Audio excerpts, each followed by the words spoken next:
आइए दोस्तों, हम भी कुरान पाक के नूर से अपने इस इजलास को मुनव्वर कर लें, बाबरकत कर लें और अपने इस इजलास की अहम तरीन और बाबरकत शुरुआत के लिए मैं चाहूँगा कि जनाब हाफिज़ मोहम्मद फ़लाह सल्लमहु मुतअल्लिम मदरसा हाजा तशरीफ़ ले आएँ, कुरान पाक की तिलावत से हमारी इस मजलिस का आगाज़ करें।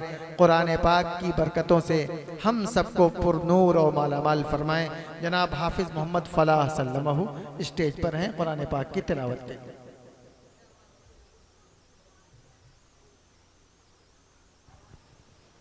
अस्सलाम वालेकुम। तमाम तलबा अज़ीज़ जो कुर्सियों पर बैठे हुए हैं वो मुअज़्ज़ज़ मेहमान के लिए अपनी नशिस्तें खाली कर दें और असातिज़ा किराम जो मेहमान आए उनको बैठाएं। तलबा जो भी बैठे हैं वो इधर बैठ जाएं, उनके लिए जगह मुतय्यन है। असातिज़ा इस बात का ध्यान रखें, मुअज़्ज़ज़ मेहमान को बैठाएं। जज़ाकल्लाह।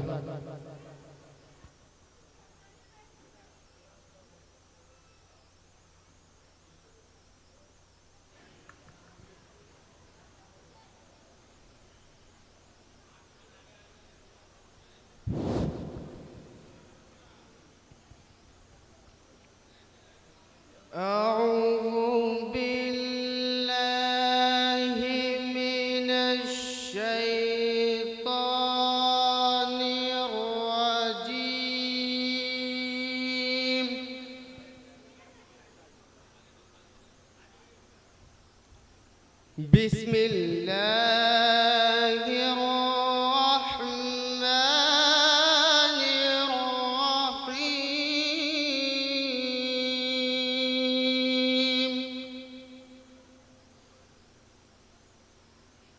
يا أيها الذين آمنوا اتقوا الله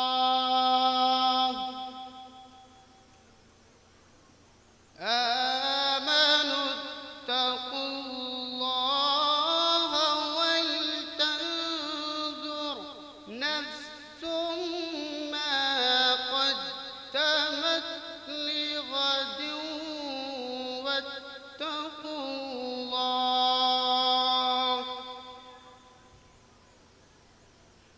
إن الله خبير بما تعملون.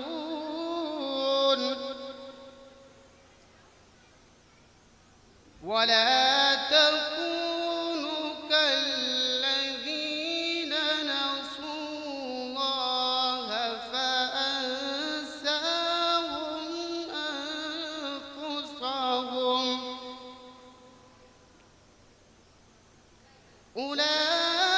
أولئك هم الفاسقون.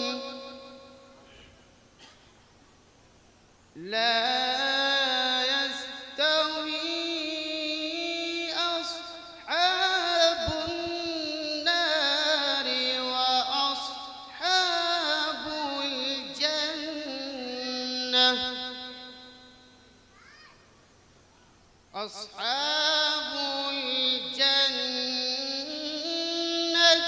هم الفائزون.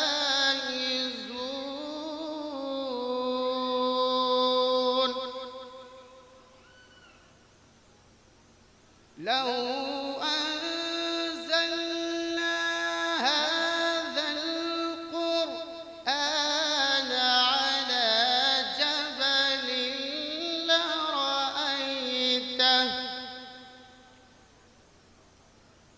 لرأيته خاشعا متصدعا من خشية الله.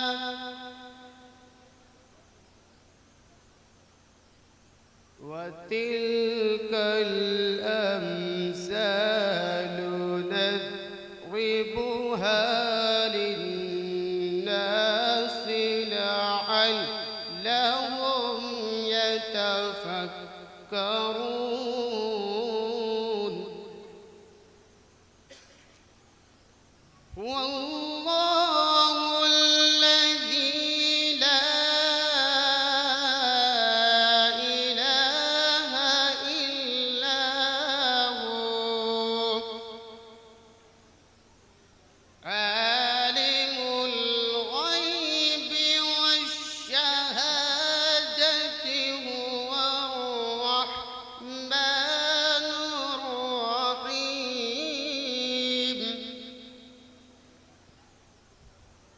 والله الذي لا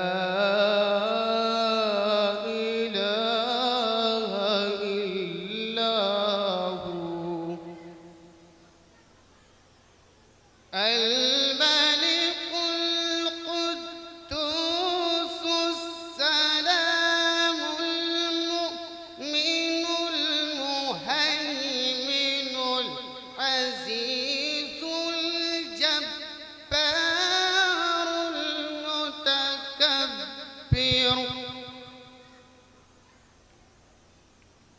سبحان الله عما يشركون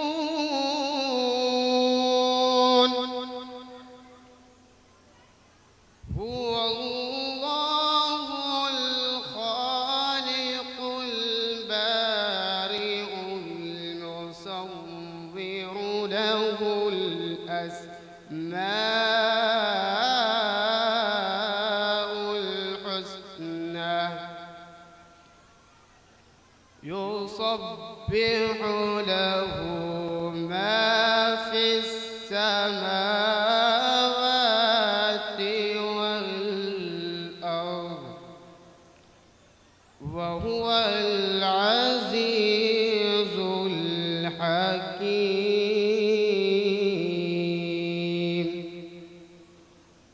صدق الله العظيم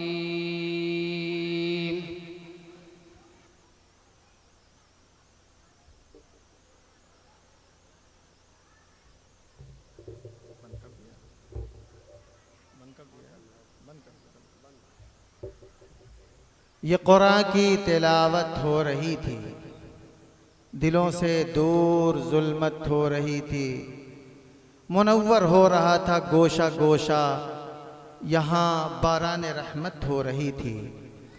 अजीज़म हाफिज़ कारी मोहम्मद फ़लाह सल्लमहु कुरान पाक की तिलावत फरमा रहे थे और उसका नक्श हमारे दिलों पर बिठा रहे थे।